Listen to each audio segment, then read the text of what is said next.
Premiering on September 12, 1985, the slaves of Castle Plun-Darr opens with the Thunder Kittens chasing each other across the treetops. This continues until they come across a caravan of strange creatures carrying building materials. It's revealed that the mutants have enslaved these creatures and are forcing them to build the fortress they mentioned in the second episode. We find out the creatures are called brute men, and the kittens opt to follow them to see what's going on. In a clearing, the fortress is revealed. Castle Plun-Darr. The kittens prepare to leave to warn the adult ThunderCats, and they discover a Monkeyan is sleeping beneath them. But with a mishap involving fruit, the Monkeyan is woken up and gives chase to the kittens. However, the kittens eventually outwit him. Monkeys sure know how to fall, don't they? They could use a bit of practice landing, though. Cutting to the ThunderCats, we see their own nearly completed fortress, the Cat's Lair, with Cheetara and Tigra praising their burble friends. They're just as clever as they are gentle. We have much to thank the Robert Burbles for. Without their offer to help, we'd still be working on the foundation. They notice the kittens are arriving and agitated, and come down to see them talking to Panthro, who encourages the kittens to talk about the issue. Robert Bill overhears the conversation and asks for details of the slaves. He informs them that they're called brute men as Lion-O arrives. He's informed of the mutants enslaving these people, and Panthro hops in the tank. I've been dying to give the Thunder Tank a real workout, and there's just never going to be a better reason for a trial run. The adult ThunderCats pile in, leaving the kittens to stand guard at the lair. Back with the mutants, Monkeyan tells the others that the kittens saw them, and Sly surmises that it won't be long before the ThunderCats show up. He orders that the brute men erect a barrier. Once that's done, Slythe orders the brute men to be locked up and tells the other mutants to prepare to ambush the ThunderCats. The ThunderCats shortly come across the barrier and bite and blast their way through. Because screw your barriers, when a cat wants in, it gets in. The ThunderCats decide to split up, with Lion-O going into the castle to try to free the brute men and the rest to try and find the mutants. Lion-O finds the brute men pretty quickly, and Cheetara is the first to be attacked by a mutant, Jackalman. She makes quick work of him. You're trying too hard, Jackalman. Just follow your nose. Next up is Tigra, who ambushed Monkeyan in the tall grass. Tigra breaking his flail and rendering his ballistic shield pointless before causing Monkeyan to plummet yet again from another tree. This isn't the time to branch out, Monkeyan. Finally, we have Slythe against Panthro. Panthro quickly renders Slythe's axe unusable, and Slythe uses Panthro's sense of honor to get him to stop the use of his own weapon. I am unarmed, ThunderCat. Dare you face me the same way? I prefer it. Slythe, clearly being no match for Panthro, flees the conflict with Panthro giving chase. Meanwhile, Lion-O has managed to free all the brute men, but they don't really understand what he's saying. This is when Slythe arrives and notices the brute men are free. He uses this to dose them with a substance called warp gas, a chemical compound that temporarily alters someone's nature to the opposite of the norm. He plans to use this on the brute men to turn them into a weapon against Panthro, but the gas not only affects the brute men, but Lion-O as well. Leaving Lion-O unconscious, the brute men turn their attention to Panthro and attack him, with Panthro not wanting to hurt them. Lion-O wakes up, not quite sure what happened to him. The sword growls and warns Lion-O that Panthro is in danger.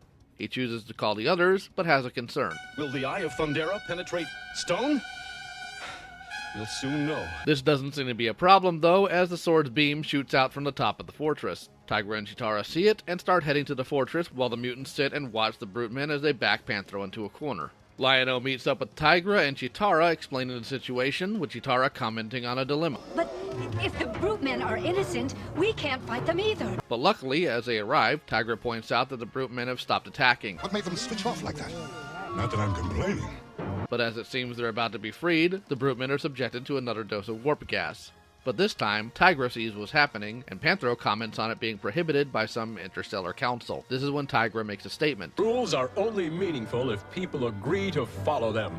Otherwise, they're just words. It seems Lion-O is first on the list of the brute men's aggression, but puts out the sword in defense. The sword reacts, and Lion-O swings it in response to create a force field, altering the gas's path as well as the brute men to go into the direction of the mutants, with Panthro mocking them. Brave day plays Sly. The mutants flee in fear and close off Castle Plun-Darr to protect themselves. But the danger isn't over yet. The brute men have turned their attention back to the ThunderCats. But this time, Lion-O isn't budging. I won't fight them, but the Lord of the ThunderCats can't run! Thankfully, the gas wears off in time, but the brute men just stand there not knowing what to do. That is until Lion-O declares them to be free. Don't you understand? You're not slaves anymore. You're free. The brute men understand this word, celebrate, and leave. Back at the cat's lair, Lion-O and Tigra have an exchange. Well, the brute men seem to understand the word free, all right, didn't they? Everyone does, Lion-O, even those who would deprive others of their freedom. Then Lion-O talks about how the brute men left without even a thanks, and we get the lesson for this episode. Is that why you fought to free them, Lion-O, for thanks? You wasted your time then, didn't you? I did not. I did it because it was the right thing to do. The episode closes out with Snarf saying Lion-O was just following his example. Writer's notes from Leonard Starr. All adventure stories depend on an interesting villain. If you've got a dull villain, you've got a dull story. The idea was to make the mutants as interesting as possible so they'd have a greater obstacle to overcome to reach the end of the story. It's all basic storytelling. By that time, I've been doing a syndicated strip for 25 to 30 years, so pacing and progressing a series were natural to me. You need an idea that's capable of infinite projection, and it's the same with the ThunderCats. That was the point of the Third Earth map I drew, that they had this new terrain to deal with. By that time, I had an instinct for pacing things across episodes, and I tried to instill it in the other writers. Sometimes things work, sometimes they don't. Some episodes are always better than others. We just hoped to God that the story would work and that someone would watch it. 3 stories went to Japan each week, so you can imagine how much work went into that. We had an elderly British woman in the team, and she said it was like London during the Blitz. Everyone was just in there and doing it and hoping to God that they survived. And now for my thoughts. This is a decent close to the first few episodes of the show. We get to see both the ThunderCats and mutants have their fortresses displayed.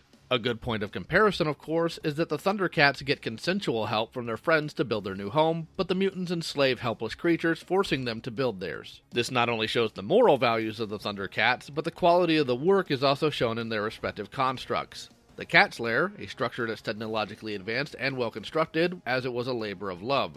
Whereas the opposite is true of Castle Plun-Darr. It's ugly, low-tech, and poorly made since it was forcibly made. This, of course, leads into an old value. You can tell someone's true nature by how they treat those that are powerless against them. In the case of the mutants, they'll enslave and abuse those that can't fight back. The ThunderCats, however, make it a point to protect those weaker than them. It's a good value to have. There's been some derogatory talk about Tigra's comment here concerning laws. People think it's a dumb thing to point out, but I disagree. Tigra's statement is something kids need to learn at a young age. Words can have power, but there's nothing magical about them. This can be used to help people learn to think critically about why things are the way they are. Another interesting thing about the episode is that it lacked Lion-O's typical childish reaction to things. This is something that we'll see going back and forth as the series continues in the first season. There's also the oddity of the warp gas. You'd assume that it would make brave, courageous Lion-O into a coward, but it seems to be situation specific. In this instance, a kind, helpful Lion-O became angry and violent. We'll see this gas take the assumed previous effect in the season's closer, but that's a discussion to be had in over a year or so. This episode showcasing one-on-one fights between the ThunderCats and the mutants was fun too. Seeing Tigra employ the nature of a real tiger was a nice nod, but the standout, of course, is Panthro's fight with Slythe. A modern viewer may see the fight as boring or even slow, but in the US in the 80s, you couldn't get away with much in terms of person-to-person violence in a cartoon, and the animators make it work for them, having Panthro be so much of a boss that he just breaks Slythe's axe barehanded.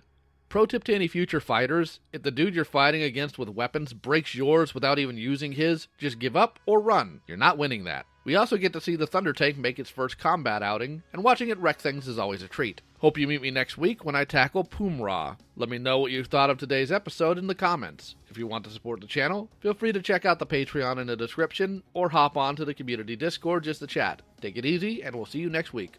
Take care.